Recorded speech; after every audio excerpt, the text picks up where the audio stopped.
दिलवाने में भी आप सौभाग्यशाली हैं। इसलिए अगर आप इंस्टीट्यूट से, शिक्षण संस्थान से और शिक्षकगण से संपर्क बना करके रखेंगे तो लाभ ही लाभ मिलेगा, इसमें कतई जुड़ाई है, निसंदेह है। बस मैं इतना ही कहना के अब मैं अपनी वाणी को विराम देना चाहता हूँ, फिर जब मौका मिलेगा तो कुछ व्यक्त करूँगा। धन्यवाद। बहुत बहुत धन्यवाद सर, अनिल सर जो हमारे हिंदी के शिक्षक हैं और लगातार आप लोगों को हिंदी के विषय में अच्छी जानकारी देते हैं। आज भी उन्होंने बहुत अच्छा आशीर्वचन आप लोगों को दिया, प्यार और प्रोत्साहन। तो चलिए अब हमारे बीच उपस्थित हो गए हम सबों के आदरणीय और आप सबों के भी आदरणीय, और मेरे हिसाब से हम लोग जो है सो क्या कहते हैं, एक राष्ट्रपिता महात्मा गांधी को बापू कहते हैं और दूसरा जो है सो क्या कहते हैं, सर को बाबूजी कह के संबोधित किया जाता है। तो निश्चित ही हम लोग के लिए प्रेरणा स्रोत भी हैं और हम लोगों के लिए आदरणीय भी हैं। तो मैं चाहूँगा कि आवासीय Indira public school sir coaching centre के जो निदेशक महोदय हैं प्राचार्य सुमन सर, वो सर को भी सम्मानित करेंगे डायरी और पेन दे करके, क्योंकि सर का बहुत बड़ा योगदान रहा है आप लोगों को प्रोत्साहन, प्यार और आशीर्वाद देने में। तो जोरदार तालियों से आपको अभिवादन करें।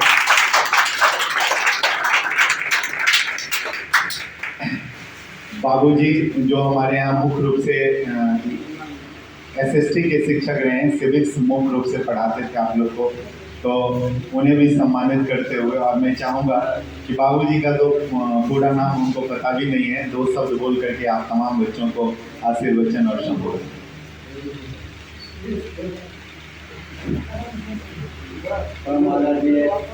संस्था के संचालक सुमन बाबू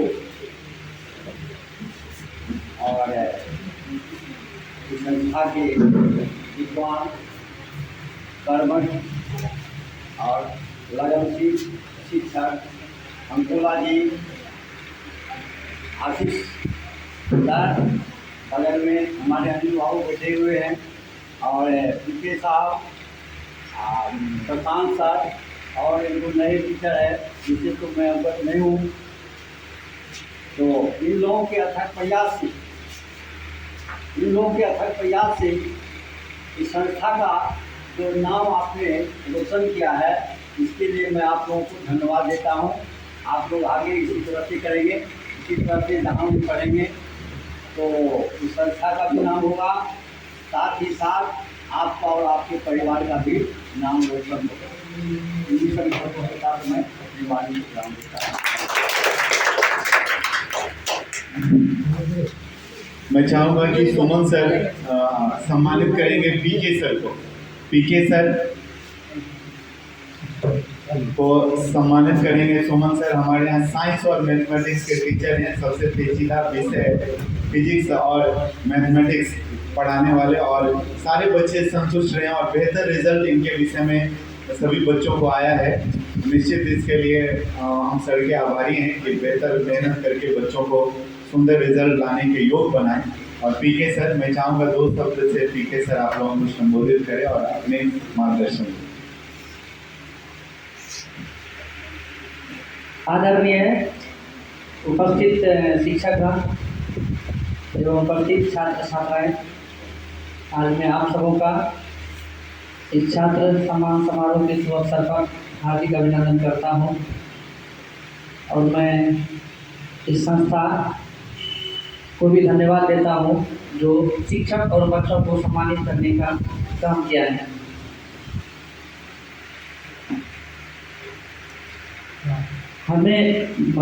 मैंने अभी तक देखा हूँ, जहाँ तक मधेपुरा की बात है, मधेपुरा में बहुत सारे ऐसे कोचिंग हैं जहाँ अगर टोटल एग्रीगेट मार्क देखा जाए कुछ ज़्यादा हो जाता है। जैसे समझ लीजिए कि अपना कोचिंग में भी 444 मार्क हाईएस्ट है। कुछ ऐसे कोचिंग भी है जिसमें 455 भी गया है, 460 भी गया है। लेकिन अगर एवरेज देखा जाए तो कृष्णा विद्या विहार का एवरेज जो है वो पूरे मधेपुरा में नंबर 1 है।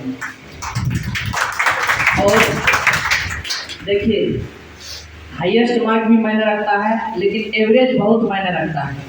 क्योंकि जैसे समझ लीजिए कि आप लोग क्रिकेट देखते होंगे और उसमें 11 प्लेयर होते हैं। अगर उसमें से सभी का परफॉर्मेंस बेहतरीन होता है तो टीम का चांस ज़्यादा होता है जीतने का। अगर उसमें से एक दो का ही परफॉर्मेंस अच्छा होता है तो टीम का जीतने का चांस बहुत कम हो जाता है।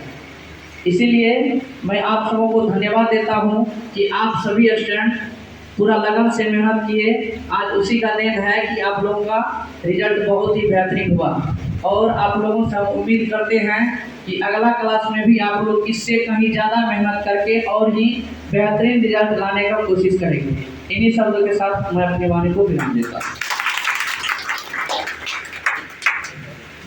बहुत बहुत धन्यवाद सर। और जैसा कि सर ने बताया कि एवरेज हमारे कोचिंग का बहुत ही ज़्यादा अच्छा रहा और बिल्कुल सही बात बोले हैं। और मायने ये नहीं रखता है कि हाईएस्ट मार्क कितने हैं। और आप इतना जानिए कि मुझे खुद विश्वास नहीं हो रहा है। अभी मैंने रिजल्ट जो यहाँ देखा कि कई ऐसे स्टूडेंट खासकर लड़कियों में जिनकी जो फर्स्ट डिवीजन है और जिनके मार्क्स 396 और 97 है, तो अजीब सा मुझे लगा कि मुझे विश्वास है क्योंकि मेरे परीक्षा में प्राय स्टूडेंट जो है कम ही मार्क्स लाते थे।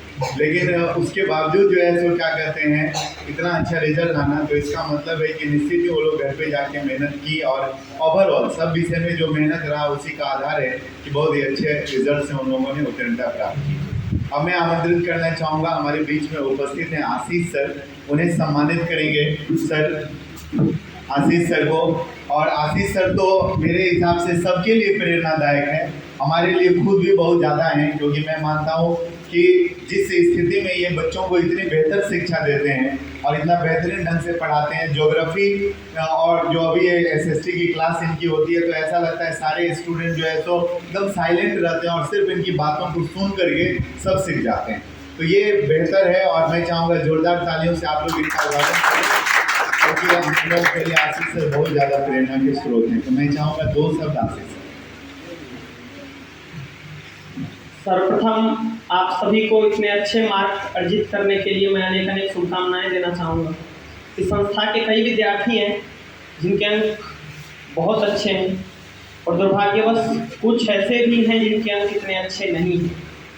जिनके अच्छे हैं उनसे केवल इतना कहना चाहूँगा, आगे मेहनत करके जीवन में और बहुत कुछ अच्छा किया जा सकता है।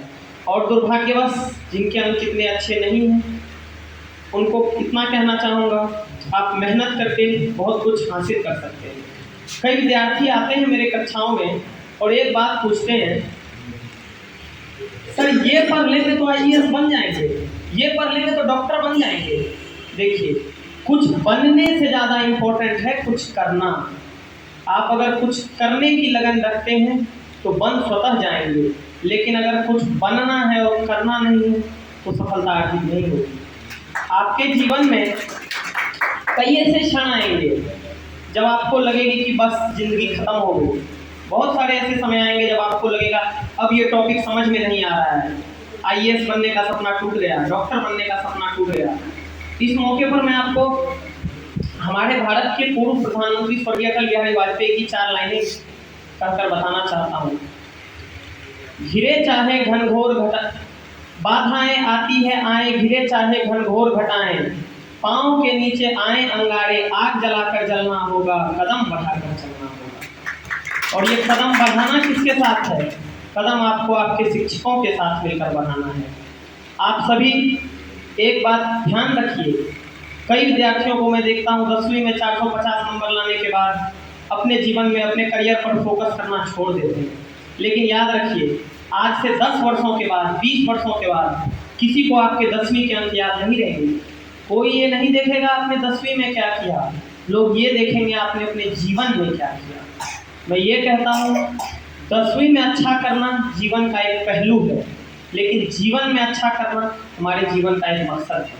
और हम ये कहना चाहेंगे आप सभी को अंत में, बहुत बार बहुत लोग कई अटेम्प्ट्स देते हैं, नीट का 4 अटेम्प्ट 5 अटेम्प्ट। आप में से कईयों का सपना होगा डॉक्टर बनने का, कईयों का सपना होगा इंजीनियर बनने का, कईयों का सपना होगा आईएएस बनने का, कई हैं जिनका सपना अध्यापन करने का है, पढ़ाने का है। और बहुत सारे प्रयासों के बाद भी सफलता नहीं मिलती है। 3-3 अटेम्प्ट देते हैं लोग, 4-4 बार नीट का एग्ज़ाम देते हैं, नहीं सफलता अर्जित कर पाते हैं। उनको केवल इतना कहना चाहूँगा, नन्ही चींटी दाना लेकर जब दीवार पर चढ़ती है, चढ़ती हुई दीवारों पर 100 बार फिसलती है। मन का विश्वास रगों में साहस भरता है, गिरकर चढ़ना चढ़कर गिरना ना अखरता है। आखिर उसकी मेहनत बेकार नहीं होती, कोशिश करने वालों की कभी हार नहीं।